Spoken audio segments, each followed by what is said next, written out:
નમસ્કાર દર્શક મિત્રો, આજે કેન્દ્રીય બજેટ પાર્લામેન્ટમાં થોડી ક્ષણો પહેલા જ રજૂ થયું છે અને જીએસટીવી આપની સમક્ષ એની સમીક્ષા લઈને ઉપસ્થિત થયું છે. દર્શક મિત્રો, મારી સાથે ચર્ચામાં જોડાયા છે ઉર્વિશ કંથારિયા કે જેઓ ભારતીય જનતા પાર્ટીના પ્રવક્તા તરીકે અહીંયા ઉપસ્થિત છે. સાથે જ છે અતુલ શાહ કે જેઓ બહુ જાણીતા બિઝનેસમેન છે અને સાથે છે प्रफुल्ल गटानी जो खूब जानीता इकोनॉमिस्ट है.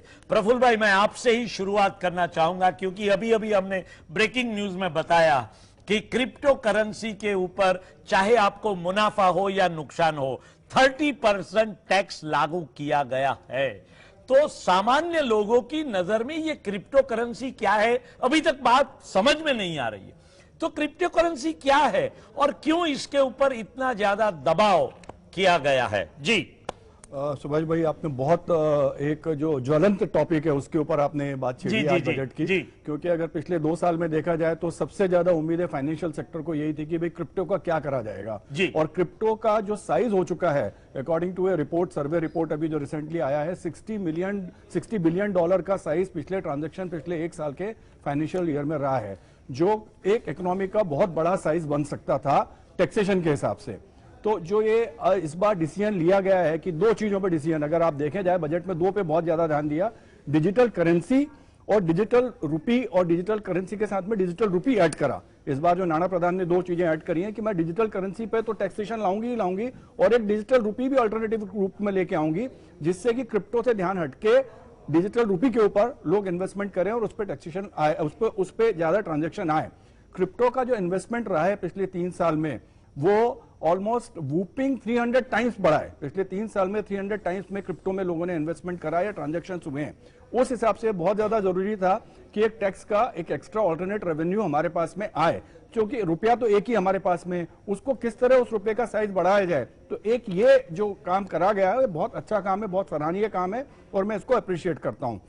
इससे जो रुपया आएगा वो पिरामिड का जो सबसे नीचे लोअर लेवल है उस पर जाके हम लोग खर्च कर सकते हैं. और जो पिछली बार हमारा अनएम्प्लॉयमेंट बढ़ा था ड्यूरिंग दिस कोविड पीरियड में, तो कहीं ना कहीं कोई वेलफेयर स्टेट के कॉन्सेप्ट में ये पैसा वहां पर हम लोग उसको स्पेंड करा जा सकता है. जी मगर ये समझ नहीं पा रहा हूं मैं कि अगर नुकसान हो तो भी 30% टैक्स देना पड़ेगा, इसका क्या मतलब हुआ? मुनाफा हो और कोई 30% टैक्स दे वो तो समझ सकते हैं, मगर नुकसान हो तो भी 30% टैक्स, मतलब कि जो भी क्रिप्टो करेंसी यूज कर रहे हैं उनको कहीं ना कहीं तो फायदा है और सरकार ने देख लिया है. ये क्या कहेंगे आप? बिल्कुल सही फरमाया आपने और आपका मैं फुल्ली आपके इस जो स्टेटमेंट है उससे एंडोर्स करता हूं कि क्रिप्टो में एम्बिग्यूटी बहुत ज्यादा है, सस्पिशन बहुत ज्यादा था.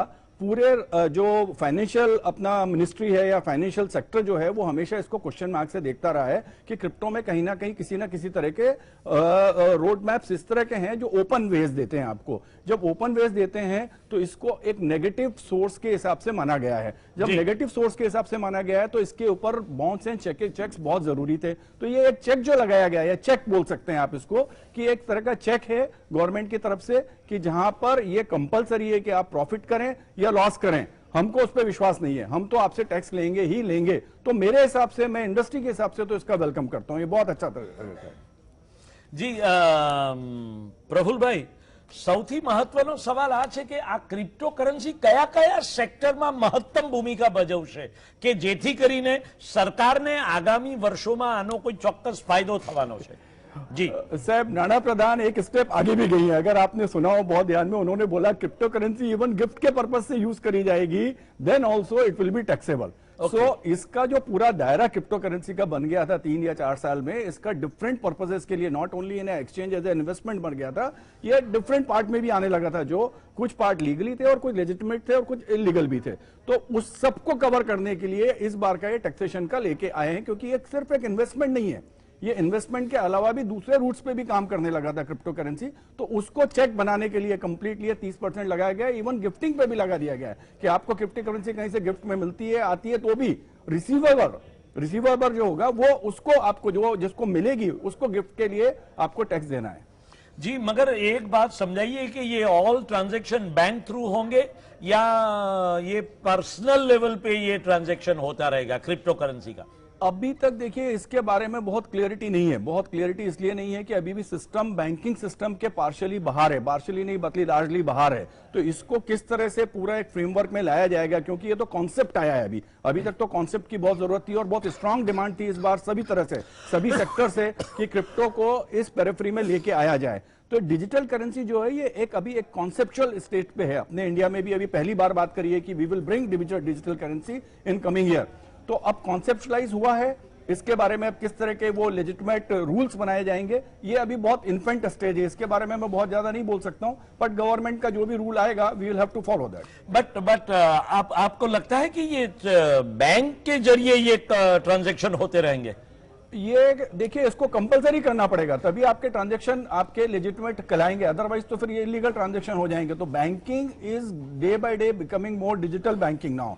और जिस तरह से अभी एक आज अनाउंसमेंट भी करा कि 75 डिजिटल बैंक्स इन 75 डिस्ट्रिक्ट में ओपन करी जाएगी, which is also very very revolutionary कदम है कि इस तरह से आगे जैसे जैसे फोकस है फिजिकल से डिजिटल उसकी तरफ पे हम लोग मूव कर रहे हैं। तो जब डिजिटल करेंसी की बात कर रहे हैं, डिजिटल ट्रांजैक्शन की बात कर रहे हैं, तो crypto should be a part of complete banking system only. It should not be allowed outside the banking system. જી જી જી અતુલભાઈ આપણી સાથે જોડાયા છે, જે બહુ જાણીતા બિઝનેસમેન છે. અતુલભાઈ, એમએસએમઈ માં 2 લાખ કરોડની મદદ કરવાની વાત કરવામાં આવી છે. ભૂતકાળમાં પણ એમએસએમઈ માં ખાસી મદદની જોગવાઈ ઊભી થઈ હતી, પણ તમને શું લાગે છે વેપારીઓ સુધી આ મદદ પહોંચી શકે છે ખરી કે નહીં? ચોક્કસ પહોંચી શકે છે. છેલ્લા 2 વર્ષમાં આપણે જોયું છે કે કોરોનાના કારણે જે વેપાર ઉદ્યોગ ધંધાની અંદર ખૂબ જ પ્રોબ્લેમ થયા હતા અને જે બિઝનેસમેનોએ બેંકમાંથી લોન લીધી હતી, ફાઇનાન્શિયલ ઇન્સ્ટિટ્યૂટ્સ પાસેથી લોન લીધી હતી, એ લોકો પોતાની લોનને સર્વિસ નહોતા આપી શકતા. તો એના માટે સરકારે એક સરસ મજાની સ્કીમ ઇન્ટ્રોડ્યુસ કરી હતી ગયા વર્ષોમાં, કે જેને ECLGS કરીને કહેવામાં આવે છે, જેનું નામ છે emergency credit link guarantee scheme. એ ગેરંટી સ્કીમ પૂરી થઈ જવાની હતી, જેને વિત્તમંત્રીએ આ વર્ષે માર્ચ 2023 સુધી એક્સટેન્ડ કરી છે અને મોરઓવર 50,000 કરોડ રૂપિયા એડિશનલ એ લોકો એલોકેટ કર્યા છે. એટલે ટોટલ ઇમરજન્સી ક્રેડિટ લિંક જે સ્કીમ છે એને એક્સટેન્ડ કરીને ટોટલ 5 લાખ કરોડ રૂપિયા એ લોકો MSME ને મદદ કરવા માટે નાખશે બેન્કિંગ સિસ્ટમની અંદર, જેને ઇમરજન્સી ક્રેડિટ કહેવાય છે. એટલે સપોઝ મારી 1 કરોડની લોન છે અને સેચ્યુરેટેડ છે, પણ મને સ્ટ્રેસ છે કોઈ પણ કારણસર, છેલ્લા 2 વર્ષમાં કોરોનાના કારણે મારા બિઝનેસ એફેક્ટ થયો હતો, તો 20 લાખ રૂપિયા મને બેંક, કોઈ પણ બેંક જેની પાસેથી મેં લોન લીધી હોય, જે સેચ્યુરેટેડ મારી લોન હોય, નવી લોન હું લઈ શકું એમ ના હોય મારે, તો એ સંજોગોમાં એ ઇન્સ્ટિટ્યુશન મને 20% અપફ્રન્ટ લોન એમને પણ આપી દેશે, જેમાં મારા ફાઇનાન્શિયલ ચેક નહીં કરે. એટલે બહુ જ મોટી સારી સ્કીમ છે અને 5 લાખ કરોડ રૂપિયા એ બહુ નાની રકમ ન કહેવાય, ઘણી બધી મોટી રકમ છે. જીએસટીના આંકડા આપણે ગયા મહિનાના જોયા છે, એની અંદર પણ ઇકોનોમી ખૂબ જ સારી રીતે ગ્રો થઈ રહી છે. અને આ જ વસ્તુને એક્સટેન્ડ જો સરકાર કરી રહી છે જ્યારે માર્ચ 2023 સુધીમાં, તો જે સેક્ટરો, ખાસ કરીને હોસ્પિટાલિટી સેક્ટર છે કે એવા જે સેક્ટરો છે જેને હજી બી થોડું ઘણું પેન છે કોરોનાનું, એ પણ 100% રિવાઇવ થઈ શકે. અને મને આ બહુ સારી સ્કીમ લાગે છે સરકારની. પણ અતુલભાઈ, તમને એવું નથી લાગતું કે જે રીતે નોટબંધી કરવામાં આવી અને ત્યાર પછીના વર્ષમાં વેપારીઓને જે ભારે માર પડ્યો, એ માર પડ્યા પછી શું વેપારીઓ આજ દિન સુધી બેઠા થઈ શક્યા છે ખરા? અને બજેટમાં એની કોઈ એવી વિશેષ જોગવાઈ કરવામાં આવી છે કે કેમ? નહીં, ગવર્મેન્ટની એક બીજી સ્કીમ પણ છે જેને CGTMSE કહેવામાં આવે છે.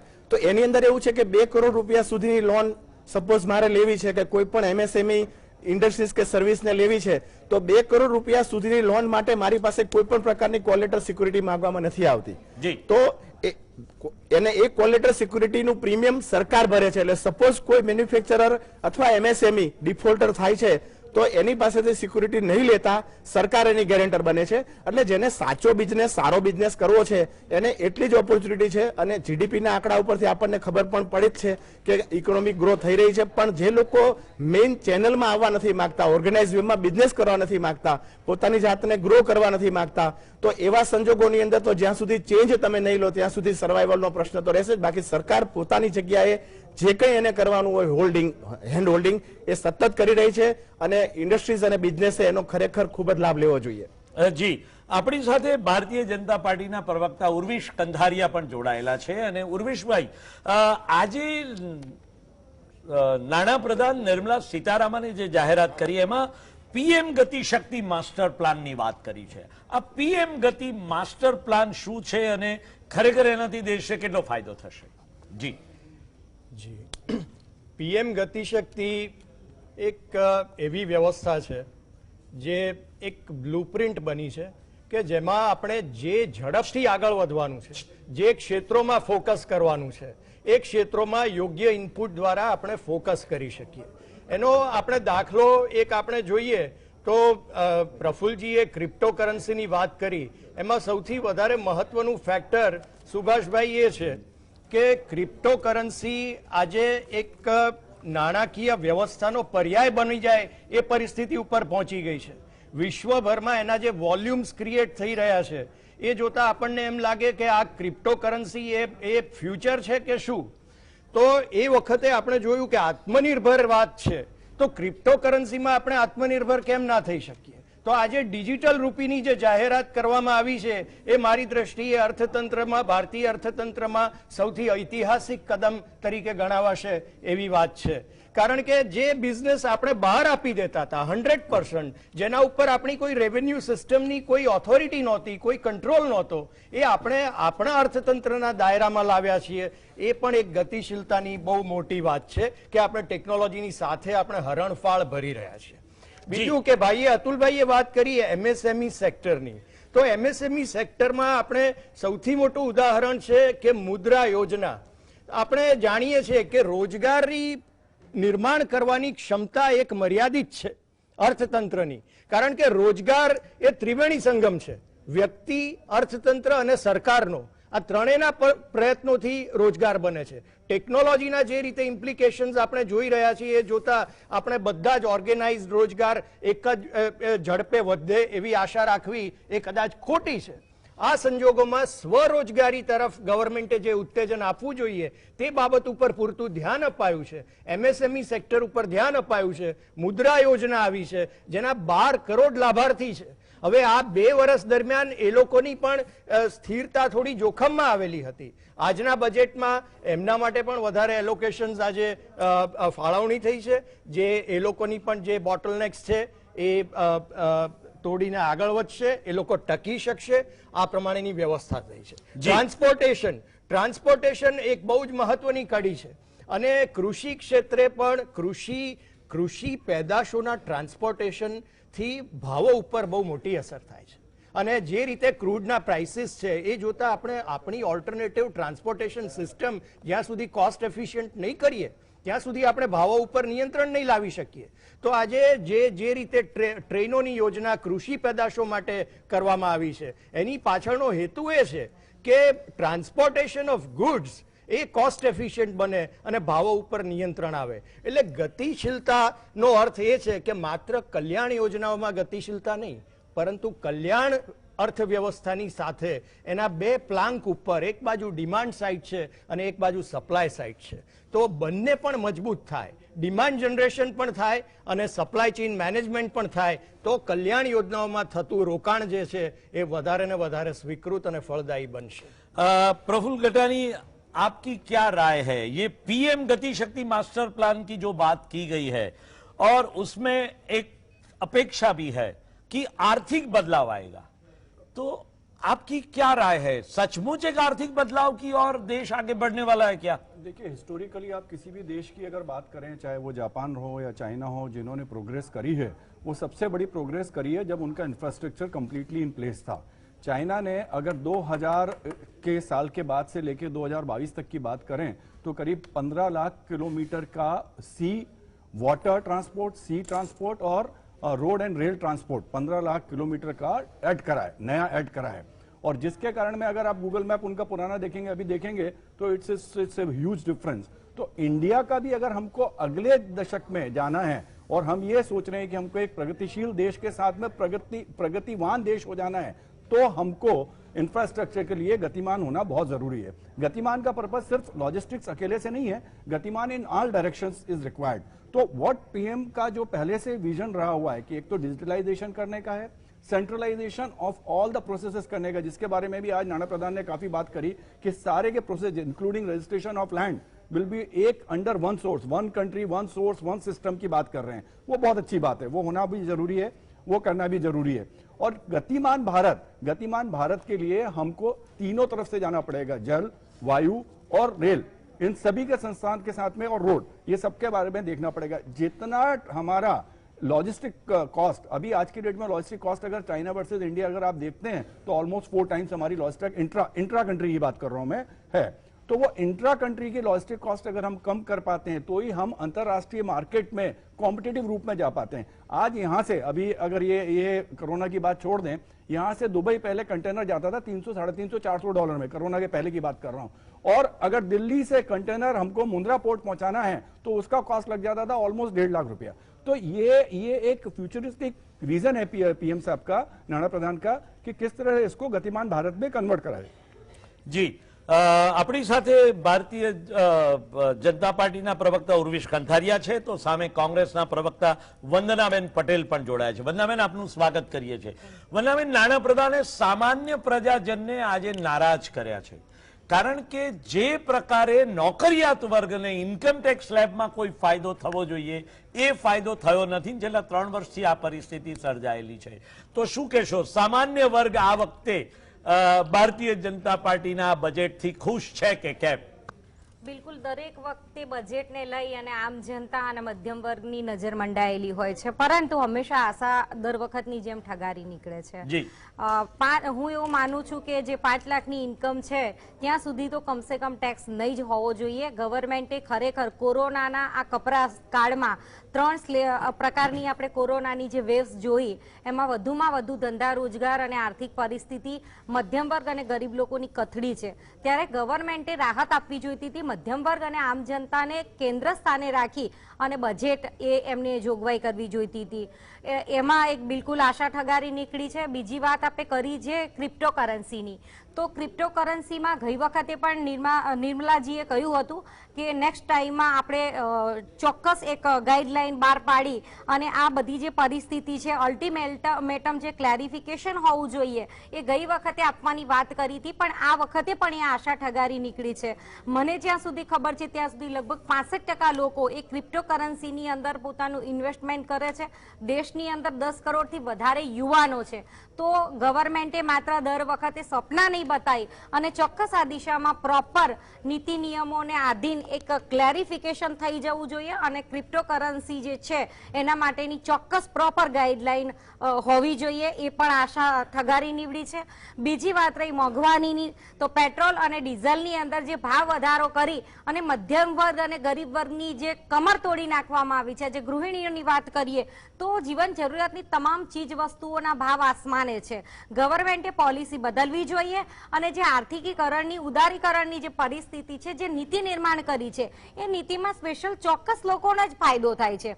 કોરોના કાળમાં પણ દેશના જે ટોપ લેવલના ઉદ્યોગપતિઓ કહેવાય એમને ચોક્કસ બેનિફિટ થયો છે, સામે આમ જનતા રડી છે। એટલે ગવર્મેન્ટ માત્ર ખાસ લોકોની ના બનતા મધ્યમ વર્ગ અને આમ જનતાનું કેન્દ્ર સ્થાને રાખવું જોઈએ। આપણા બંધારણની અંદર કલ્યાણકારી રાજ્યની આપણે વાત કરી છે, ત્યારે બંધારણ ક્યાં છે અને આજની ગવર્મેન્ટ કઈ દિશામાં જઈ રહી છે એ મને સમજાતું નથી। આજે ખેડૂતોની વાત હોય, ગૃહિણીઓની વાત હોય, આજે જે મહિલાઓ જોબ કરી રહી છે, વર્કિંગ વુમેન છે, બિઝનેસ વુમેન છે, તો એ મહિલાઓને લઈને પણ સ્પેશિયલ જે ટેક્સ છે એ ડેફિનેટલી ઘટાડવો જોઈતો તો, એમાં પણ આશા ઠગારી નીવડી છે। ઘણા બધા મેં પ્રોપર હજુ બજેટ હમણાં જ રજૂ થયું છે, પ્રોપર સ્ટડી હજુ કર્યો નથી, પરંતુ મારા પહેલા જે પણ આર્થિક નિષ્ણાતો પણ આપણી વચ્ચે છે, ભારતીય જનતા પાર્ટીના પ્રવક્તા પણ છે, આપ સૌએ આપણે જે વાત કરી રહ્યા છીએ એમાં ખાસ આપણે આજે મધ્યમ વર્ગને મહિને 4 થી 5 હજાર રૂપિયાની બચત થાય એ પરિસ્થિતિને ધ્યાનમાં રાખી અને દેશમાં ગવર્મેન્ટે બજેટ જે છે એનું આખો અભ્યાસ સ્ટડી કરી અને એ પ્રકારનું બજેટ આપવું જોઈતું હતું। એની જગ્યાએ દરેક વખતની જેમ માત્ર ધોળા દાડે આકાશમાં તારા દેખાડવા વાળી લોભામણી જાહેરાતો થાય છે, પરંતુ આમ જનતા ત્યાંના ત્યાં છે, આ મધ્યમ વર્ગ ત્યાંના ત્યાં છે। મોંઘવારીને લઈ અને આજે દરેક ગૃહિણી રડી રહી છે। દરેક 65% મધ્યમ વર્ગના આવક જાવકના 2 છેડા સાંધવા એ આમદની અઠ્ઠાની અને ખર્ચા રૂપિયા જેવા હાલ છે, ત્યારે આ પરિસ્થિતિમાં આપણે જે બંધારણની અંદર કલ્યાણ રાજ્યની વાત કરી હતી એ તો બહુ જ દૂરની વાત રહી। જી, ઉર્વિશભાઈ, આપણે ત્યાં વડાપ્રધાન 2014 પછી નરેન્દ્રભાઈ આવ્યા ત્યારથી માંડીને દરેક વખતે 1 કરોડ લોકોને નોકરી આપવાની વાત સતત વળગી રહ્યા છે. આ વખતે પણ નોકરિયાત વર્ગને અથવા તો નવયુવાનોને નોકરી આપવાની વાત કરી છે. હજુ સુધી એમનો આંકડો 1 કરોડ સુધી પહોંચી શકતો નથી. તો આ એક લોભામણી મેનિફેસ્ટોમાં કરવામાં આવતી જાહેરાત છે કે ખરેખર વડાપ્રધાન આ બાબતે ગંભીર છે કે દેશના 1 કરોડ યુવાનોને દર વર્ષે એમણે નોકરી આપી છે? જી, માનનીય વડાપ્રધાન શ્રી નરેન્દ્રભાઈનું જે વિઝન છે જી, એ મુજબ ક્ષમતા વધારવાની વાત છે. અર્થતંત્રની ક્ષમતા વધશે તો નોકરીઓનું આપોઆપ નિર્માણ થવાનું છે. એ દિશામાં કેટલીક સ્પેસિફિક યોજનાઓ છે. એનાથી ડાયરેક્ટ નોકરીઓ વધે છે, કેટલાકથી ઇનડાયરેક્ટ નોકરીઓ વધે છે. કે જેવી રીતે કે ઇન્ફ્રાસ્ટ્રક્ચર પ્રોજેક્ટ છે કે જે બહુ મોટા પાયે ગવર્મેન્ટ એમાં ખર્ચ કરી રહી છે. આપણે એમ કહીએ છીએ કે ખર્ચ કરી રહી છે, પરંતુ એ ગવર્મેન્ટ એમાં રોકાણ કરી રહી છે, જેનાથી અનેક ડાયરેક્ટ કે ઇનડાયરેક્ટ નોકરીઓનું જનરેશન થાય છે. બીજી વસ્તુ કે સ્કિલ ડેવલપમેન્ટ ઉપર જે રીતના ભારતીય જનતા પાર્ટીની સરકારે જે ફોકસ કર્યું છે, આજે દરેક તાલુકે આજે નોકરી અને શિક્ષણ વચ્ચે કોઈ ગેપ હોય તો એ સ્કિલ ગેપ છે. આજે ઇન્ડસ્ટ્રી એમ કહે છે કે અમને સ્કિલ્ડ મેન પાવર નથી મળતો અને એજ્યુકેટેડ ક્લાસ એમ કહે છે કે અમને નોકરી નથી મળતી. તો વચ્ચે શું તફાવત શું છે? તો સ્કિલ છે.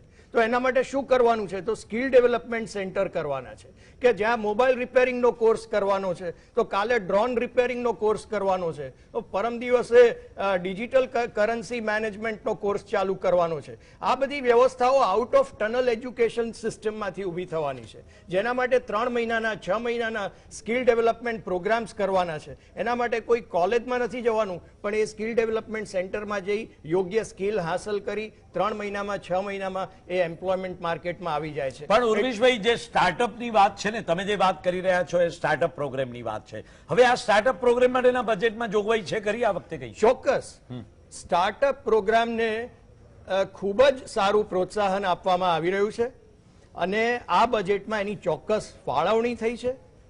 જે સ્ટાર્ટઅપ છેલ્લા 2 વર્ષમાં આવ્યા છે એમનું આપણે ઓવરઓલ ઇકોનોમીમાં પ્રમાણ જોઈએ તો મેક્સિમમ કમ્પોનન્ટ અત્યારે સ્ટાર્ટઅપનો છે.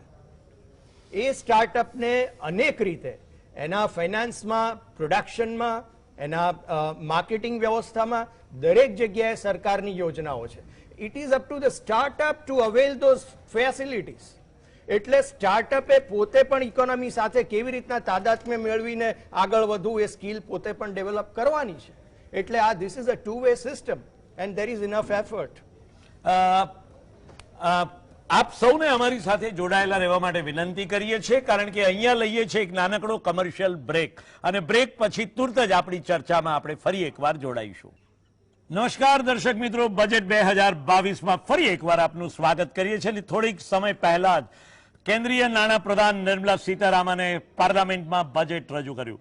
બજેટ વિશે એમ કહેવાય છે કે આગામી 25 વર્ષનું એક બ્લુપ્રિન્ટ, એક નવું ચિત્ર આપણી સમક્ષ મૂકવાનો પ્રયત્ન કરવામાં આવ્યો છે, જેમાં અનેક સેક્ટર્સને સ્પર્શતા મહત્વના મુદ્દાઓ લેવાયા છે અને એમાં ખાસ કરીને ક્રિપ્ટોકરન્સી, જે સામાન્ય લોકોની મગજમાં ન ઉતરે એવી એક કરન્સી છે અને આ કરન્સી એ કેટલે અંશે ડિજિટલ છે, કેટલે અંશે બેન્કિંગ સેક્ટર સાથે સંકળાયેલી છે, કેટલે અંશે વેપાર ઉદ્યોગમાં આપણને સૌને નડવાની છે, એ વાતને લઈને આજે કેન્દ્રીય નાણાપ્રધાન નિર્મલા સીતારામન ખૂબ ચતુરાઈપૂર્વક નુકસાન થાય તો પણ 30% ટેક્સ અને ફાયદો થાય તો પણ 30% ટેક્સનો સ્લેબ ક્રિપ્ટોકરન્સીમાં મૂકી દેવામાં આવ્યો છે. એનો અર્થ એમ થયો કે નુકસાન થાય તો પણ મહત્વની વાત એ છે કે નુકસાન થાય તો પણ 30% અને જો ફાયદો થાય તો પણ 30%નો સ્લેબ. એનો અર્થ એમ થયો કે ક્યાંક ને ક્યાંક ક્રિપ્ટોકરન્સી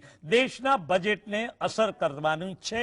એ વાત નાણાપ્રધાન ખૂબ સારી રીતે જાણી ગયા છે. આપણી સાથે જોડાઈ ગયા છે ખૂબ જાણીતા અગ્રણી ટ્રાન્સપોર્ટ બિઝનેસના માનધાતા શ્રી હિતેન વસંત. હિતેનભાઈ, આપનું સ્વાગત કરીએ છીએ. તમે શું કહેશો હિતેનભાઈ, આ ક્રિપ્ટોકરન્સી કેટલે અંશે ભારતીય બજેટને અસર કરનારું પરિબળ છે?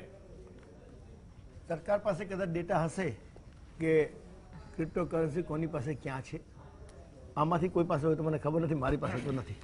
પણ આ જે વાત કરી છે કે એની, અને હું જે છાપામાં વાંચું છું, હું જે સમજું છું એ પ્રમાણે ક્રિપ્ટોકરન્સીની વેલ્યુ ઘણી વધી ગઈ છે અને એની ઉપર 30%, એટલે આ લાવ છે કે ભલે એને લીગલ ગણો, ઇલીગલ ગણો, ઓફિશિયલ ગણો, અનઓફિશિયલ ગણો, પણ પૈસા લેવાના 30%.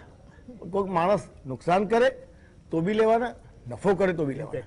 એટલે આ વસ્તુ એ નથી સમજાતી કે whether India, Reserve Bank of India accept cryptocurrency, yes or no. If તો તમે પૈસા લો, પણ if you are not accepting them as a legal currency, why should we charge them? Right. I mean, એ મારું અંગત મંતવ્ય આ પ્રમાણે હું કહી શકું છું. જી જી જી પ્રફુલભાઈ, હિતેનભાઈએ જે વાત કરી કે રિઝર્વ બેંક ઓફ ઇન્ડિયા હવેથી સ્વીકારશે ક્રિપ્ટોકરન્સીને, એનો અર્થ એમ થયો કે બેંક ટ્રાન્ઝેક્શન શરૂ થઈ જશે ક્રિપ્ટોકરન્સીના સંદર્ભે, અને એનું ફોર્મ કયા પ્રકારનું હશે ને સરકાર ખરેખર તો એના પરનો ટેક્સનો સ્લેબ જે 30% નો મૂક્યો છે એ કેટલે અંશે વ્યાજબી છે? જી देखिए, एक तो हमको फैक्चुअल सिचुएशन समझना चाहिए कि वर्ल्ड में क्रिप्टो करेंसी जो है ट्रांजैक्शन का मोड ऑलरेडी बन चुका है, एस्टैब्लिश्ड है, and more than one currencies are available. Okay, digital currency, crypto की जगह पर डिजिटल करेंसी की बात करते हैं जो जनरल है, जिसके बारे में बजट में बोला गया है. क्रिप्टो वर्ड नहीं यूज करके डिजिटल करेंसी वर्ड यूज करा गया है बजट में भी, नाणा प्रधान ने वो वर्ड यूज करा है. तो वो तो फैक्चुअल सिचुएशन है कि डिजिटल करेंसी है और वो चल रही है. अब उसको हम आंख बंद करके और अवॉइड करते रहे कि नहीं ये ऐसा नहीं हो रहा है और उसको हम अपने बजट के दायरे में नहीं लें, तो वो तो ज्यादा बड़ी गलती है.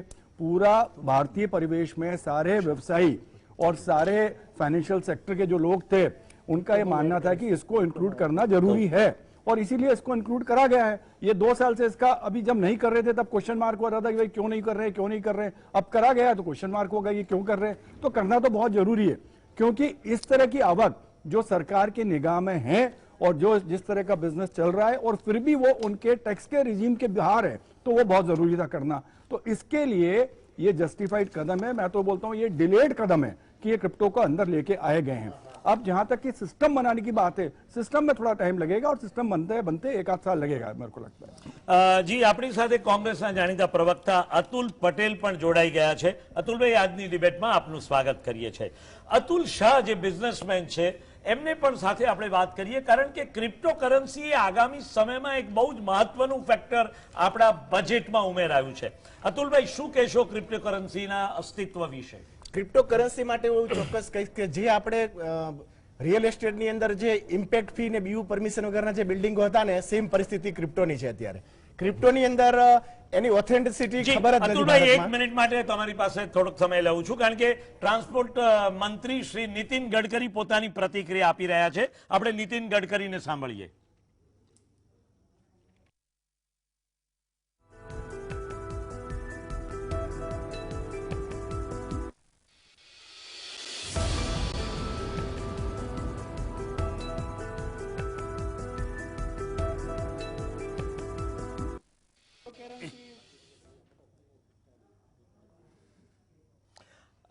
આપણે ક્રિપ્ટોકરન્સીના સંદર્ભમાં વાત કરી રહ્યા છીએ ને અતુલ શાહ ખૂબ જાણીતા બિઝનેસમેન છે. અતુલભાઈ, શું કહેશો ક્રિપ્ટોકરન્સીના અસ્તિત્વ વિશે?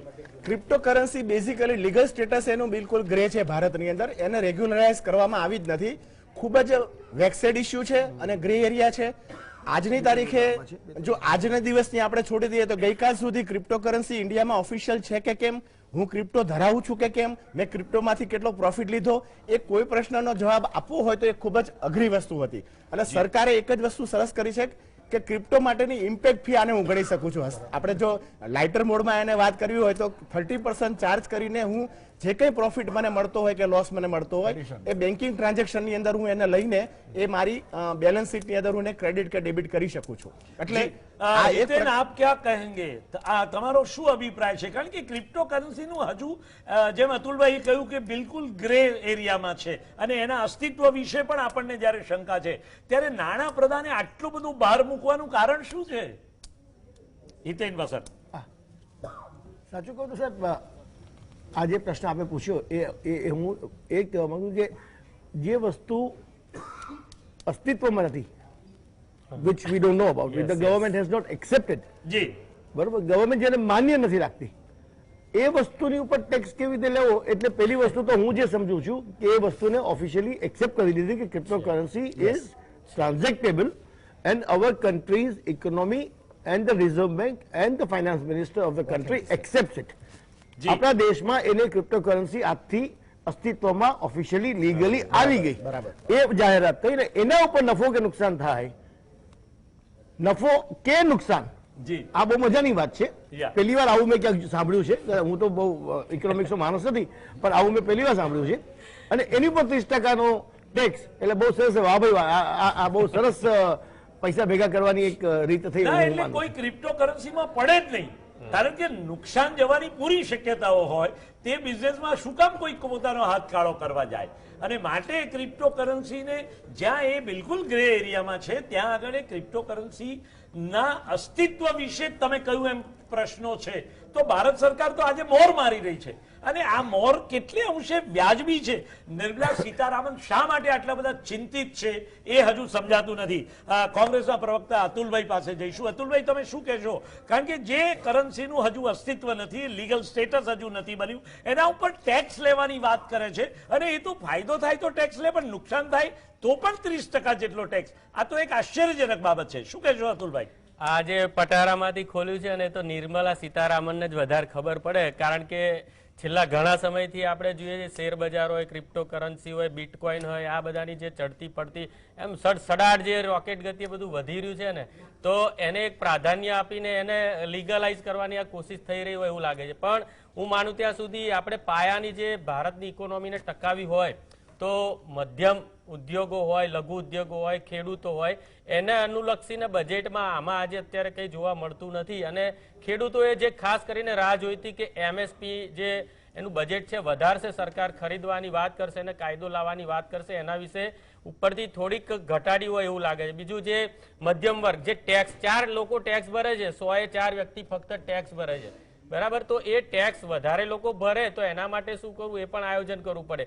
હવે ટેક્સની લિમિટ પણ આ લોકોએ જે 3-4 વર્ષ પહેલા હતી એની એ જ રાખેલી છે. ટેક્સની લિમિટ બધાને આશા હતી કે ભાઈ મોંઘવારી વધી, ઘણી બધી ફુગાવો વધ્યો, આ બધું, તો એના સામે ટેક્સની જે સ્લેબ છે વધવું જોઈએ, કંઈ વધેલું નથી. એટલે અલ્ટિમેટલી હું કહીશ કે આ બજેટમાં એવું કંઈ જે લોકોએ આશા રાખી હતી કે 5 રાજ્યોની ચૂંટણી આવશે, પણ સરકારે વાસ્તવિકતા સ્વીકારી લીધી છે કે ખેડૂતને ગમે એટલા લોભ પ્રલોભનો આપીશું, ખેડૂત આજે વિશ્વાસ રાખવા તૈયાર નથી આ લોકો પર. એટલે એમણે સ્વીકારીને એ બજેટમાં ખેડૂતોને લાભ થાય એવું કંઈ આપ્યું નથી.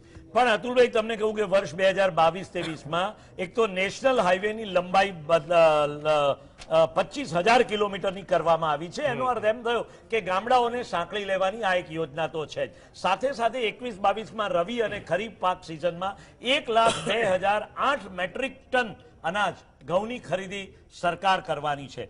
અને બીજું, એમએસપી અંતર્ગત 163 લાખ ખેડૂતોને 2.37 લાખ કરોડ રૂપિયા ચૂકવવામાં આવ્યા છે. અને આગામી બજેટમાં પણ આની જોગવાઈ કરવામાં આવી છે. તો એનો અર્થ એમ થયો કે ખેડૂતો માટે તો લાભ દેખાઈ જ રહ્યો છે. હવે બહુ સરસ મજાની વાત કરી તમે. ખેડૂતો માટે લાભની વાત કરે ને, 2,000 રૂપિયા ખાતામાં ડાયરેક્ટ જમા થાય, પણ 22 લાખ કરોડનો ટેક્સ પેટ્રોલના ડીઝલમાંથી ઉઘરાવે. આજે ગુજરાતના ગામડાનો કે હિન્દુસ્તાનના ગામડાનો ખેડૂત ડીઝલ, ક્રૂડ ઓઇલની જે વપરાશ કરતો હોય એને તમે કેટલો બોજ માથે પડીએ તમે વિચારો. ખાતરની અંદર જે ભાવ વધારે, હવે એમએસપી ની વાત કરી, સાહેબ કહેતા હતા કે આ અનાજના અમે આટલા લઈશું ને તેટલા લઈશું, ડબલ વાત કરી હતી, ડબલ આપવાની. 22ની અંદર 2022માં ખેડૂતોને ડબલ આવક, પણ સામે ડબલ આ લોકોને લૂંટીને નીચોઈ લીધા છે. અને ગરીબોની વાત કરીએ કે 80 કરોડ ગરીબો છે, એને અનાજ મફત આલવું પડે. એટલે આ એક કહેવાય ને કે માયાજાળ જેવું આ બજેટ દર વખતે આ લોકો પેશ કરે છે. ઇમ્પ્લિટેશન થવું જોઈએ, ઇમ્પ્લિટેશન થતું નથી. છેવાડાના માણસ સુધી સગવડ પહોંચવી જોઈએ, પહોંચતી નથી. ખેડૂતોની વાત કરું, પોતે પણ ખેડૂત જ છું, મને પોતાને અનુભવ છે કે 275 રૂપિયા ડાંગરના 1 મણના ભાવ આપે સરકાર, નક્કી કરે, ખેડૂત 340 આપે, વેચવા જાય ત્યારે બધા ખેડૂતોની ખરીદી ના થાય, 2 થી 5% ખેડૂતોની જ ખરીદી થાય. અને છેવટે મજબૂરીમાં અમારે 270 રૂપિયા મણ ડાંગર વેચવી પડે. આ થઈ ગુજરાતના ખેડૂતોની વાત. એવી રીતે દરેક જગ્યાના ખેડૂતોની આ પરિસ્થિતિ છે. એટલે ખેડૂતોની જે લડત હતી ને, લડત એમએસપી કાયદેસર કરવાની હતી કે આનાથી નીચા ભાવે કોઈ ખરીદી ના શકે. અને સાહેબે વચન આપ્યું હતું કે આના માટે અમે કંઈક કરીશું, એટલે ખેડૂતોનું આંદોલન તમે સમેટી લો. પણ આમાં કોઈ શક્યતા દેખાતી નથી આજે. મારે કંઈક કેવું છે? હા, અતુલભાઈ શાહ, આપનો ખૂબ ખૂબ આભાર અમારી સાથે જોડાવા બદલ. અને કેન્દ્રીય નાણાં પ્રધાન નિર્મલા સીતારામને પાર્લામેન્ટમાં બજેટ રજૂ કર્યું. બજેટ વિશે એમ કહેવાય છે કે આગામી 25 વર્ષનું એક બ્લુ પ્રિન્ટ, એક નવું ચિત્ર આપણી સમક્ષ મૂકવાનો પ્રયત્ન કરવામાં આવ્યો છે, જેમાં અનેક સેક્ટર્સને સ્પર્શતા મહત્વના મુદ્દાઓ લેવાયા છે. અને એમાં ખાસ કરીને ક્રિપ્ટો કરન્સી, જે સામાન્ય લોકોની મગજમાં ન ઉતરે એવી એક કરન્સી છે. અને આ કરન્સી એ કેટલે અંશે ડિજિટલ છે, કેટલે અંશે બેન્કિંગ સેક્ટર સાથે સંકળાયેલી છે, કેટલે અંશે વેપાર ઉદ્યોગમાં આપણને સૌને નડવાની છે, એ વાતને લઈને આજે કેન્દ્રીય નાણાપ્રધાન નિર્મલા સીતારામન ખૂબ ચતુરાઈપૂર્વક નુકસાન થાય તો પણ 30% ટેક્સ અને ફાયદો થાય તો પણ 30% ટેક્સનો સ્લેબ ક્રિપ્ટો કરન્સીમાં મૂકી દેવામાં આવ્યો છે. એનો અર્થ એમ થયો કે નુકસાન થાય તો પણ મહત્વની વાત એ છે કે નુકસાન થાય તો પણ 30% અને જો ફાયદો થાય તો પણ 30%નો સ્લેબ. એનો અર્થ એમ થયો કે ક્યાંક ને ક્યાંક ક્રિપ્ટો કરન્સી દેશના બજેટને અસર કરવાની છે. એ વાત નાણાપ્રધાન ખૂબ સારી રીતે જાણી ગયા છે. આપણી સાથે જોડાઈ ગયા છે ખૂબ જાણીતા અગ્રણી ટ્રાન્સપોર્ટ બિઝનેસના માંધાતા શ્રી હિતેન વસંત. હિતેનભાઈ, આપનું સ્વાગત કરીએ છીએ. તમે શું કહેશો હિતેનભાઈ, આ ક્રિપ્ટો કરન્સી કેટલે અંશે ભારતીય બજેટને અસર કરનારું પરિબળ છે? સરકાર પાસે કદાચ ડેટા હશે કે ક્રિપ્ટો કરન્સી કોની પાસે ક્યાં છે. આમાંથી કોઈ પાસે હોય તો મને ખબર નથી, મારી પાસે તો નથી. પણ આ જે વાત કરી છે કે એની, અને હું જે છાપામાં વાંચું છું, હું જે સમજું છું એ પ્રમાણે ક્રિપ્ટો કરન્સીની વેલ્યુ ઘણી વધી ગઈ છે. અને એની ઉપર 30%, એટલે આ લાવ છે કે ભલે એને લીગલ ગણો, ઇલીગલ ગણો, ઓફિશિયલ ગણો, અનઓફિશિયલ ગણો, પણ પૈસા લેવાના 30%. કોઈ માણસ નુકસાન કરે તો બી લેવાના, નફો કરે તો બી લેવાના. એટલે આ વસ્તુ એ નથી સમજાતી કે whether India, Reserve Bank of India accept crypto currency, yes or no. If તો તમે પૈસા લો, પણ if you are not accepting them as a legal currency, why should we charge them? Right. I mean, એ મારું અંગત મંતવ્ય આ પ્રમાણે હું કહી શકું છું. જી જી જી પ્રફુલભાઈ, હિતેનભાઈએ જે વાત કરી કે રિઝર્વ બેંક ઓફ ઇન્ડિયા હવેથી સ્વીકારશે ક્રિપ્ટો કરન્સીને, એનો અર્થ એમ થયો કે બેંક ટ્રાન્ઝેક્શન શરૂ થઈ જશે ક્રિપ્ટો કરન્સીના સંદર્ભે. અને એનું ફોર્મ કયા પ્રકારનું હશે ને સરકાર ખરેખર તો એના પરનો ટેક્સનો સ્લેબ જે 30%નો મૂક્યો છે એ કેટલે અંશે વ્યાજબી છે? જી देखिए, एक तो हमको फैक्चुअल सिचुएशन समझना चाहिए कि वर्ल्ड में क्रिप्टो करेंसी जो है ट्रांजैक्शन का मोड ऑलरेडी बन चुका है, एस्टैब्लिश्ड है, and more than 1 currencies are available.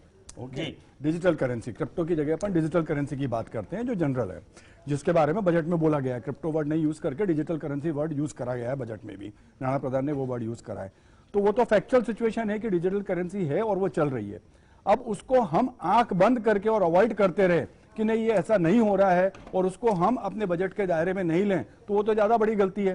पूरा भारतीय परिवेश में सारे व्यवसायी और सारे फाइनेंशियल सेक्टर के जो लोग थे उनका ये मानना था कि इसको इंक्लूड करना जरूरी है और इसीलिए इसको इंक्लूड करा गया है. ये 2 साल से इसका, अभी जब नहीं कर रहे थे तब क्वेश्चन मार्क हो रहा था कि भाई क्यों नहीं कर रहे, क्यों नहीं कर रहे. अब करा गया तो क्वेश्चन मार्क होगा कि क्यों कर रहे. तो करना तो बहुत जरूरी है, क्योंकि इस तरह की आवक जो सरकार की निगाह में है और जो जिस तरह का बिजनेस चल रहा है और फिर भी वो उनके टैक्स के रिजीम के बाहर है, तो वो बहुत जरूरी था करना. तो इसके लिए ये जस्टिफाइड कदम है. मैं तो बोलता हूं ये डिलेड कदम है कि ये क्रिप्टो को अंदर लेके आए गए हैं.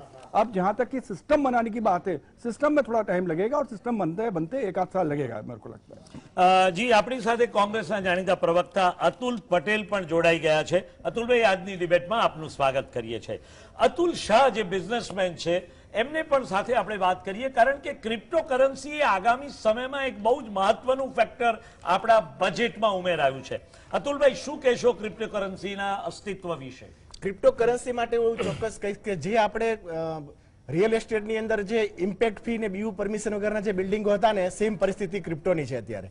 ક્રિપ્ટોની અંદર એની ઓથેન્ટિસિટી ખબર જ નથી. અતુલભાઈ, 1 મિનિટ માટે તમારી પાસે થોડોક સમય લઉં છું, કારણ કે ટ્રાન્સપોર્ટ મંત્રી શ્રી નીતિન ગડકરી પોતાની પ્રતિક્રિયા આપી રહ્યા છે. આપણે નીતિન ગડકરીને સાંભળીએ.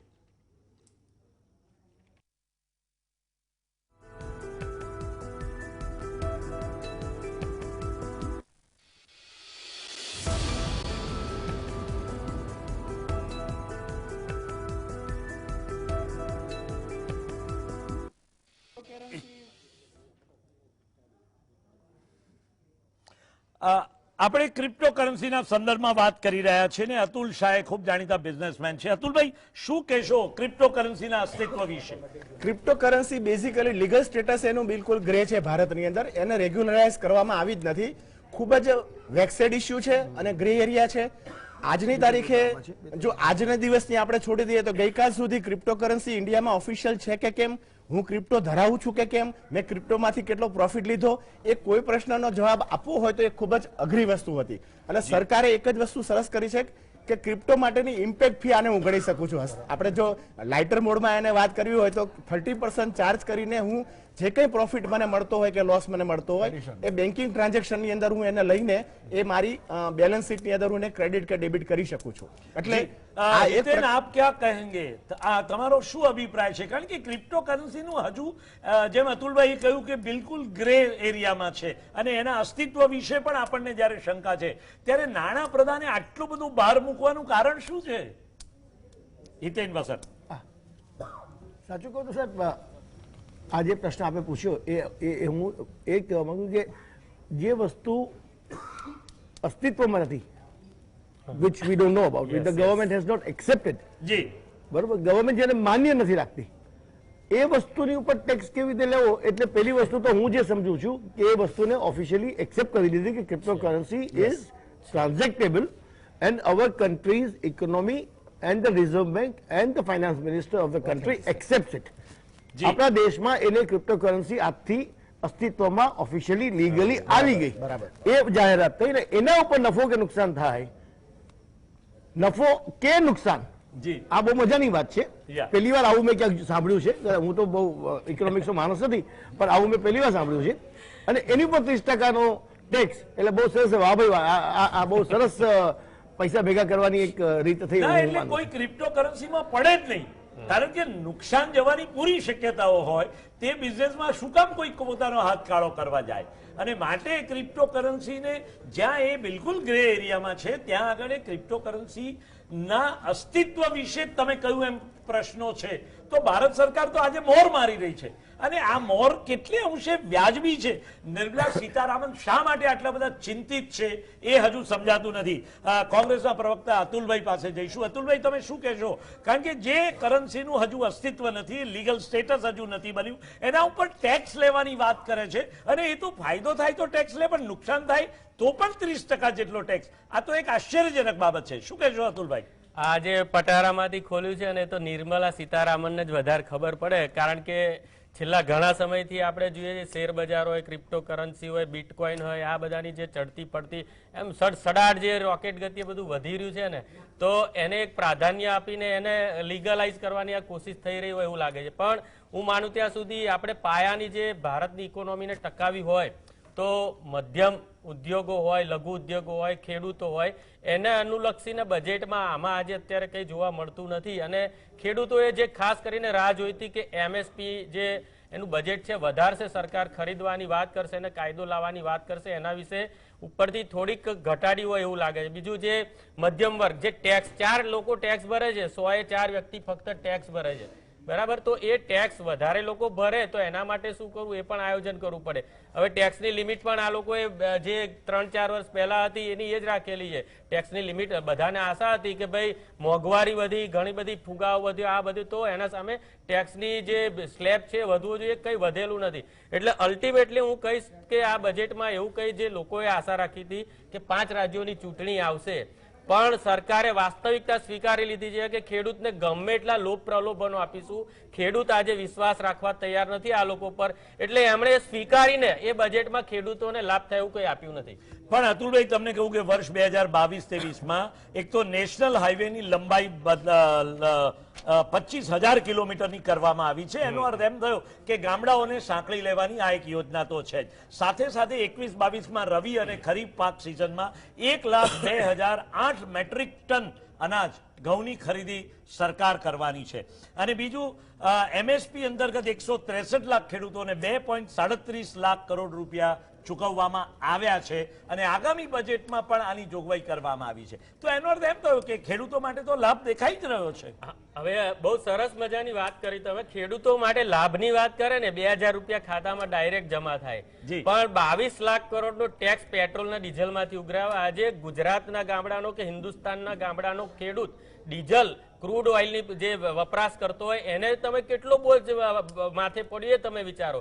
ખાતરની અંદર જે ભાવ વધારે, હવે એમએસપી ની વાત કરી, સાહેબ કહેતા હતા કે આ અનાજના અમે આટલા લઈશું ને તેટલા લઈશું, ડબલ વાત કરી હતી, ડબલ આપવાની 22 ની અંદર 2022માં ખેડૂતોને ડબલ આવક, પણ સામે ડબલ આ લોકોને લૂંટીને નીચોઈ લીધા છે. અને ગરીબોની વાત કરીએ કે 80 કરોડ ગરીબો છે એને અનાજ મફત આલવું પડે. એટલે આ એક કહેવાય ને કે માયાજાળ જેવું આ બજેટ દર વખતે આ લોકો પેશ કરે છે. ઇમ્પ્લિટેશન થવું જોઈએ, ઇમ્પ્લિટેશન થતું નથી. છેવાડાના માણસ સુધી સગવડ પહોંચવી જોઈએ, પહોંચતી નથી. ખેડૂતોની વાત કરું, પોતે પણ ખેડૂત જ છું, મને પોતાને અનુભવ છે કે 275 રૂપિયા ડાંગરના 1 મણના ભાવ આપે સરકાર, નક્કી કરે, ખેડૂત 340 આપે, વેચવા જાય ત્યારે બધા ખેડૂતોની ખરીદી ના થાય, 2 થી 5% ખેડૂતોની જ ખરીદી થાય અને છેવટે મજબૂરીમાં અમારે 270 રૂપિયા મણ ડાંગર વેચવી પડે. આ થઈ ગુજરાતના ખેડૂતોની વાત. એવી રીતે દરેક જગ્યાના ખેડૂતોની આ પરિસ્થિતિ છે. એટલે ખેડૂતોની જે લડત હતી ને, લડત એમએસપી કાયદેસર કરવાની હતી કે આનાથી નીચા ભાવે કોઈ ખરીદી ના શકે. અને સાહેબે વચન આપ્યું હતું કે આના માટે અમે કંઈક કરીશું, એટલે ખેડૂતોનું આંદોલન તમે સમેટી લો, પણ આમાં કોઈ શક્યતા દેખાતી નથી. આજે મારે કંઈક કેવું છે. હા, અતુલભાઈ શાહ, આપનો ખૂબ ખૂબ આભાર અમારી સાથે જોડા. બજેટ 2022માં આપનું સ્વાગત કરીએ છીએ દર્શક મિત્રો, અને આપણી સાથે જોડાયા છે જાણીતા જીએસટી ટેક્સ એક્સપર્ટ શ્રી પ્રદીપભાઈ જૈન. પ્રદીપભાઈ, આપનું સ્વાગત કરીએ છીએ આજની ચર્ચામાં. પ્રદીપભાઈ એક જાણીતા એડ્યુકેશનિસ્ટ પણ છે અને સાથે સાથે તેઓ ટેક્સ કન્સલ્ટન્ટ પણ છે. પ્રદીપભાઈ, આપ શું કહેશો આ સમગ્ર બજેટમાં જોતા જીએસટીના સંદર્ભમાં? અત્યાર સુધી ખૂબ અવઢવ ચાલી છે, હજુ સુધી લોકોમાં ક્લેરિટી નથી, અને એમ કહેવાય છે કે તમે એક ચાર્ટર્ડ એકાઉન્ટન્ટ રોકી લો એટલે જીએસટીમાં તમે પાર પડી જાઓ. પણ લોકોને એવું લાગે છે કે આ જીએસટીનું લફરું એટલું હદે વકર્યું છે કે જેને કારણે સામાન્ય વેપારીને દર 3 મહિને આ ભરવાનું પોસાતું નથી. તો આખી જોગવાઈ શું છે અને ખરેખર આગામી બજેટમાં એ માટે શું વ્યવસ્થા થઈ છે? જી પ્રદીપભાઈ. આપની વાત સાથે હું અસંમત થઈશ. જી. કોઈ પણ કાયદો જી આપણા દેશમાં નહીં, વિશ્વ આખામાં ક્યારેય સામાન્ય જન ડાયરેક્ટ એનું ઇમ્પ્લિમેન્ટેશન કરી શકે એવી સ્થિતિ નથી. એટલું સરળ ક્યારેય ન થાય. પરંતુ આટલા મોટા દેશની અંદર આટલું મોટું રિફોર્મ આટલી સરળતાથી થયું એ ખરેખર આ સરકારને આભારી છે. આ એટલા માટે કે નવી વસ્તુ હોય, ઇવન આપણે મોજડી પણ નવી પહેરતા હોઈએ તો પણ આપણને અઠવાડિયા સુધી એ પગમાં ખૂંચીતી હોય છે, આપણા માપની બનાવેલી હોવા છતાં પણ. પરંતુ એક બાબત એવી પણ સારી છે કે આ જે કંઈ જીએસટીમાં ગ્લિમ્સીસ વખતો વખત આવ્યા હોય એને તત્કાલીન જીએસટી કાઉન્સિલના માધ્યમથી એ સુધારવામાં આવે છે અને એને સ્ટ્રીમલાઇન કરવામાં આવે છે. હું એમ નથી કહેતો કે આ 100% સ્ટ્રીમલાઇન અત્યારે થઈ ગયું, એટલા માટે કે દેશ આટલો મોટો છે, લગભગ 130 કરોડથી વધારેની જનતા છે અહીંયા. પરંતુ અગાઉના જે કંઈ કાયદાઓ, સેલ્સ ટેક્સના કાયદા અને વેટના કાયદા હતા એની કમ્પેરિઝનમાં ઘણી બધી સરળતા આની અંદર લાવે છે. હું 1-2 બાબતોની વાત કરીશ કે અગાઉના કાયદાઓની અંદર એ દેશભરની અંદર અલગ અલગ કાયદાઓ પ્રવર્તમાન હતા. જીએસટી આવવાને પરિણામે જેમ ઇન્કમ ટેક્સ આખા દેશમાં એક જ કાયદો લાગુ પડે છે, તો તમે બહુ જ સરળતાથી એકવાર કાયદાને સમજીને દેશમાં ક્યાંય પણ વેપાર કરવો હોય તો તમે કરી શકો છો. તો એ જીએસટીના માધ્યમથી એ સરળ બન્યું છે. આ એક વાત. બીજી વાત, અગાઉના કાયદાઓની અંદર અલગ અલગ પ્રકારના ફોર્મ્સ અવેલેબલ હતા. એસી ફોર્મ હોય, એફ ફોર્મ હોય. હવે આ બધા ફોર્મ્સ તમે એના આધાર ઉપર વેપાર ઉદ્યોગ તો કરી લીધો, તમે ધંધો તો કરી લીધો, પરંતુ જ્યારે એની આકારણી થાય, એનું એસેસમેન્ટ થાય, એ લગભગ 2 વર્ષ 3 વર્ષે થાય, એ વખતે તમારે ફોર્મ્સ પ્રોડ્યુસ કરવાના થાય. એવા વખતે જે વેપારી પાસેથી તમે આ પ્રકારના ટ્રાન્ઝેક્શન કર્યા હોય એની સાથેના સંબંધો સારા પણ હોય ન પણ હોય, એવી સ્થિતિમાં એ ફોર્મ્સ નહોતા આવતા, તો તમારે બહુ મોટો વેરો, વ્યાજ અને પેનલ્ટીની જવાબદારી તમારા માથે ઊભી થતી. એવા વખતે વેપારી નક્કી ન કરી શકતો કે મારો નફાનો કેટલો ભાગ એની અંદર જતો રહેશે અને એને પરિણામે ખૂબ મોટી જવાબદારી ઉપસ્થિત થતી. જીએસટીને કારણે આ તમામ ફોર્મ્સની નાબૂદી કરી દેવામાં આવી છે. અને જીએસટીમાં બીજું એ પણ છે કે બધી જ જે કંઈ સુવિધાઓ છે, એડ્રેસ ચેન્જ કરાવવાનું હોય, પાર્ટનરશિપમાં કે પ્રોપ્રાઇટરશિપમાં ચેન્જ હોય કે બાકીની એમેન્ડમેન્ટ્સ હોય, બધું જ ઓનલાઈન થઈ રહ્યું છે. એનું સીધું ફાયદો સમયની દ્રષ્ટિએ કે આર્થિક દ્રષ્ટિએ દેખાતો નથી, પરંતુ એનો ખૂબ મોટો લાભ સમયની દ્રષ્ટિએ વેપારીઓને પણ મળ્યો છે. હું ફરી કહું કે હું એમ નથી કહેતો કે 100% આ એકદમ અત્યારે યોગ્ય રીતે ચાલી રહ્યું છે.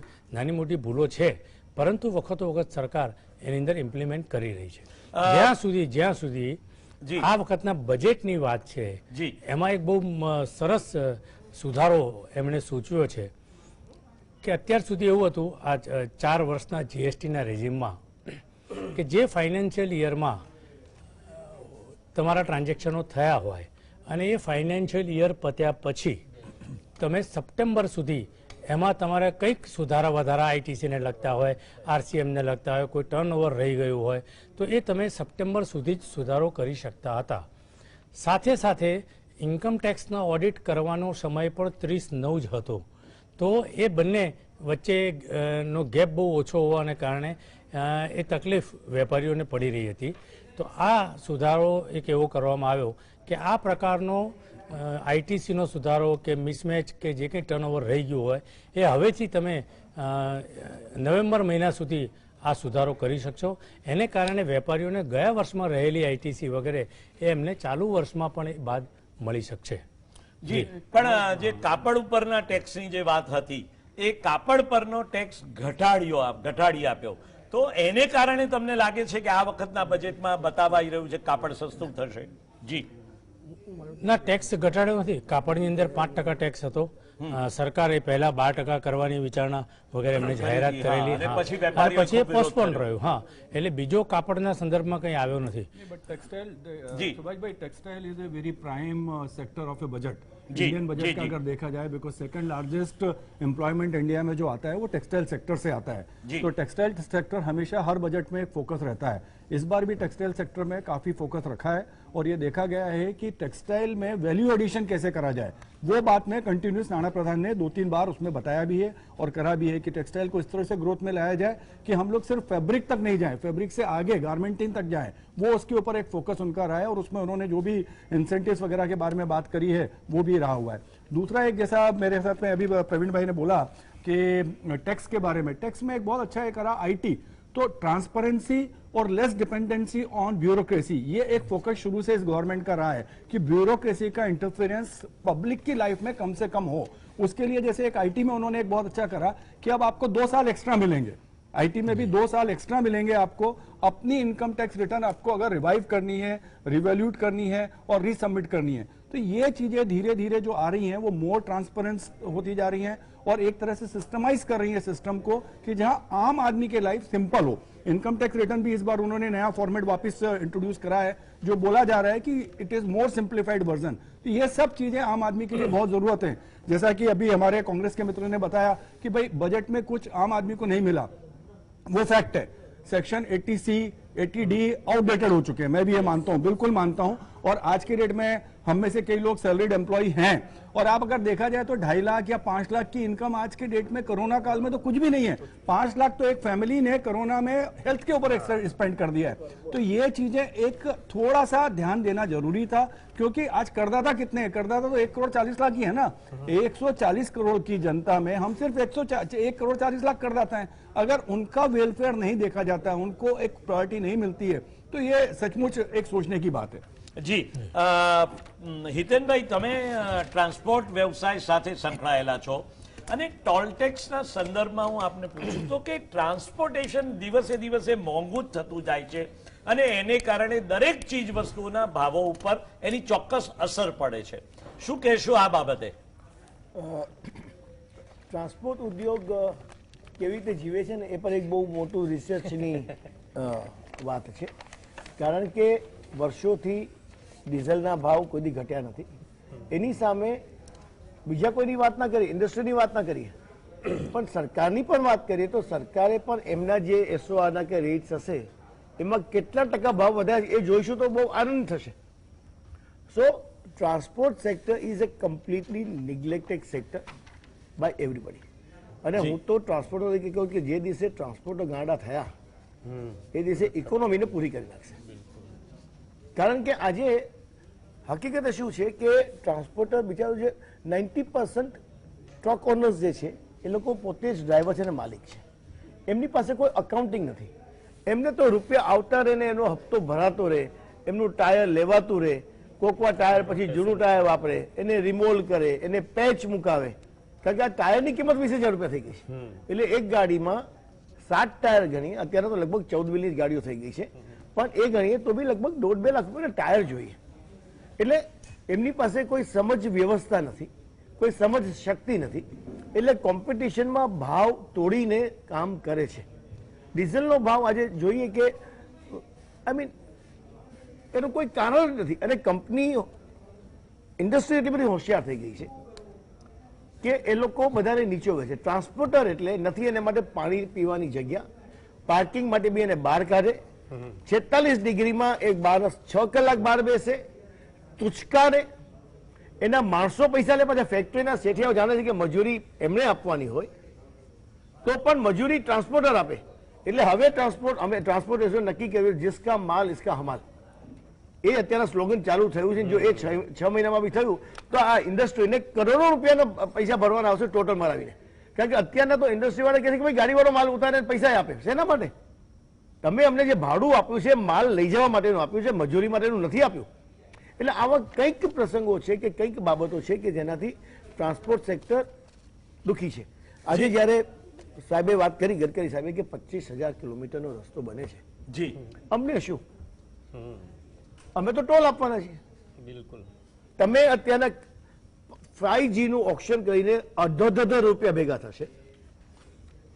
LIC નો IPO કરીને એના કરતા અડધો રૂપિયા ભેગા થશે. એનાથી રસ્તા બનશે, આ થશે, ડીઝલમાં એક્સાઇઝ લાગશે, આ થશે, પેટ્રોલમાં. What is the benefit to the transporter? Transporter ultimately રસ્તો થયા પછી પણ એટલે અમને કોઈ બેનિફિટ નથી. બેનિફિટ કોને છે? સરકારને, કે એને ટોલ આવે છે. જી. અને હકીકતે જોવા જઈએ તો ટ્રાન્સપોર્ટરની હાલત બહુ જ ખરાબ છે. અને એના માટે કોઈ એવા પ્રયોજન નથી થતા કે ચલો રસ્તા માટે ટ્રાન્સપોર્ટર્સ માટે જગ્યા બનાવી, દર 100 કિલોમીટરે ટ્રાન્સપોર્ટનો ખટારાવાળો ઊભો રહી શકે, ચા બનાવી શકે, રહી શકે, નાહી ધોઈ શકે, સસ્તું ખાવાનું ખાઈ શકે. સમથિંગ લાઈક કે ટ્રાન્સપોર્ટર્સ ક્લબ કે ગમે ત્યાં ઊભા રહીને કંઈક વ્યવસ્થા, કોઈ એના માટે તો કોઈ વ્યવસ્થા જ નથી. આજે જયારે જેન્ટલમેન સેડ કે ટેક્સટાઇલ ઇન્ડસ્ટ્રી, સાહેબ let me tell you sir, transport industry gives maximum employment to the people of to the population of India than any other industry. આટલી ટ્રકો, એના ડ્રાઈવરો, એના કંડક્ટર, એના મિકેનિક્સ, એના માટેની જે વ્યવસ્થાઓ એ જે છે, તો ટેક્સટાઇલ ઇન્ડસ્ટ્રી હોય કે કોઈ ઇન્ડસ્ટ્રી હોય, પણ because transport is not being considered, there are no data available for the employment being given by transport. હું જે સાચું કહેવા માંગુ છું એ આ છે. અને એના માટે આપણે જોવું જોઈએ. બીજી હું એક બે વાત કરીશ. ઉર્વેશભાઈ, તમે શું કહેશો? સામાન્ય માણસને આ વખતના બજેટમાં કોઈ પણ પ્રકારની રાહત આપવામાં આવી હોય તેવું લાગતું નથી. અને હમણાં જે રીતે હિતેન વસંતે વાત કરી કે ટ્રાન્સપોર્ટ બિઝનેસનો પણ કોઈ જગ્યાએ આટલી મોટી ઇન્ડસ્ટ્રી હોવા છતાં એને ક્યાંય પ્રાધાન્ય આપવામાં આવતું નથી. શું કહેશો ઉર્વેશભાઈ? સામાન્ય માણસને આ બજેટ કેવું લાગ્યું? સૌ પ્રથમ તો સામાન્ય માણસની જનમાનસની અપેક્ષા શું હતી? જનમાનસ એમ સમજે છે કે સ્થિરતા એ સૌથી મોટી, આર્થિક સ્થિરતા એ સૌથી મોટી મહત્વની વાત છે. અને 2 વર્ષના જે કપરા કાળમાંથી આપણે પસાર થયા એ વખતે આપણે ઇકોનોમીને ઊભી રાખી શક્યા, એ સામાન્ય માણસ માટે એક મોટી વાત છે. બીજી વસ્તુ, હિતેનભાઈએ વાત કરી અને ભાઈ કોંગ્રેસના મિત્ર અતુલભાઈએ જે વાત કરી, એનું એક સ્પેસિફિક વાત કરી અને મારું એક જનરલ ઓબ્ઝર્વેશન કરીને I would like to conclude કે MSPની વાત કરી તો MSPમાં આ વખતે એલોકેશન વધ્યું છે. 2,67,000 કરોડનું એલોકેશન કરવામાં આવ્યું છે. બીજું કે ક્રોપ એક્સપાન્શન થયું છે કે અમુક જ પાક અમુક જ રિજિયન સુધી MSP સિસ્ટમ મર્યાદિત રહેતી હતી, એનું એક્સપાન્શન થયું છે. આજે બાજરાને પણ એમાં આવરી લેવામાં આવેલો છે. આજે ઓઇલ સીડ્સને પણ આવરી લેવામાં આવ્યા છે, જેના આધારે આપણે જે ઇમ્પોર્ટ કરવી પડતી હતી અને તેલના ભાવ વધતા હતા અને સામાન્ય માણસને અસર પડતી હતી. તો આ એક મોટી પ્રક્રિયા છે અને MSP ચોક્કસ સારી રીતે સસ્ટેન થઈ રહી છે. બીજી વસ્તુ કે કોસ્ટ ઓફ ટ્રાન્સપોર્ટેશનની વાત હિતેનભાઈ ખૂબ જ અનુભવી છે આ ક્ષેત્રના, અને એમના ખૂબ સકારાત્મક સૂચનો આવેલા છે.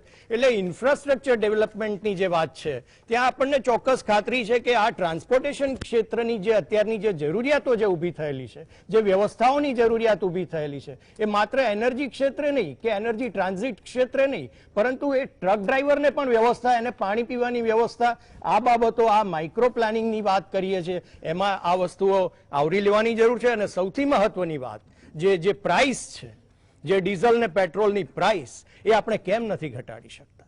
આંતરરાષ્ટ્રીય પરિબળોના આધારે પ્રાઇસ નક્કી થાય છે. કરન્સી પણ આંતરરાષ્ટ્રીય પરિબળોના આધારે થાય છે ને એમાં આપણે પેમેન્ટ ચૂકવવું પડે છે. પરંતુ ત્યારબાદ જે વાત આવે છે એ ટેક્સેશનની વાત આવે છે. તો ટેક્સેશનમાં આપણે 60% ટેક્સમાં આપણે પેટ્રોલિયમ પ્રોડક્ટ્સને મૂકી છે, 65% ટેક્સમાં આપણે પેટ્રોલિયમ પ્રોડક્ટ્સને મૂકી છે. એને આપણે જીએસટીના દાયરામાં કેમ નથી લાવી શકતા? એની પાછળનું મોટું એક કારણ છે કે યુપીએ સરકારે 2012માં એક મોટું પ્રાવધાન કરેલું 115મું એમેન્ડમેન્ટ, જેના અંતર્ગત પેટ્રોલિયમ પ્રોડક્ટ્સને 62% થી 30% ઉપર લાવવી હોય તો જીએસટી કાઉન્સિલમાં સર્વાનુમતે એ ખરડો પાસ કરવો પડે. હવે જીએસટી કાઉન્સિલમાં સર્વાનુમતે ખરડો પાસ કરવાની વાત આવે છે ત્યારે રાજ્યો એનો વિરોધ કરે છે કે અમારી આવક ઓછી થઈ શકે. પણ અમારી આવક ઓછી નથી થવાની, કારણ કે ઇનડાયરેક્ટ રોકાણ છે. તમે ટ્રાન્સપોર્ટેશન ક્ષેત્રમાં એટલું રોકાણ કરશો તો કાલે એનો બેનિફિટ તમને તમારા રાજ્યને એટલું ડિવોલ્યુશન મળવાનું છે, સમગ્ર અર્થતંત્રને એનું ડિવોલ્યુશન મળવાનું છે. એટલે આમાં સૌથી અગત્યની વાત છે માનનીય વડાપ્રધાનજીનું જે વિઝન છે, એ હું વાત કરીને કન્ક્લુડ કરીશ કે માનનીય વડાપ્રધાન શ્રી એમ માને છે કે આજની સૌથી તાતી જરૂરિયાત અર્થતંત્રને હોય તો એક જ શબ્દની છે, સહકાર. કારણ કે આપણે આત્મનિર્ભર આપણે ભારતે થવાનું છે. ભારતીય જનતા પાર્ટી આત્મનિર્ભર નથી થવાનું, ભારતે આત્મનિર્ભર થવાનું છે. માટે સહકાર એ આવશ્યકતા છે. અને સહકારથી સમૃદ્ધિ, આ જે ગળથુથી જે લઈને આજે વડાપ્રધાન જે કેળવાયા છે, એ જે લક્ષ્મણરાવજી ઇનામદારજીનું વિઝન છે, એ કોર્પોરેટ વિઝન નથી, માત્ર એ સહકારથી સમૃદ્ધિનું વિઝન છે. અને એ સહકારથી સમૃદ્ધિમાં રાજકીય પક્ષો એ બધા આવી ગયા છે. એટલે એ વાત સાથે હું કન્ક્લુડ કરું. આજની આ ચર્ચા બહુ રસપ્રદ રહી છે અને આપણી કેન્દ્રીય બજેટના જુદા જુદા પાસાઓ પર હજુ પણ આપણી ચર્ચા જારી રહેશે, પરંતુ ત્યાં સુધી લઈએ એક નાનકડો કમર્શિયલ બ્રેક.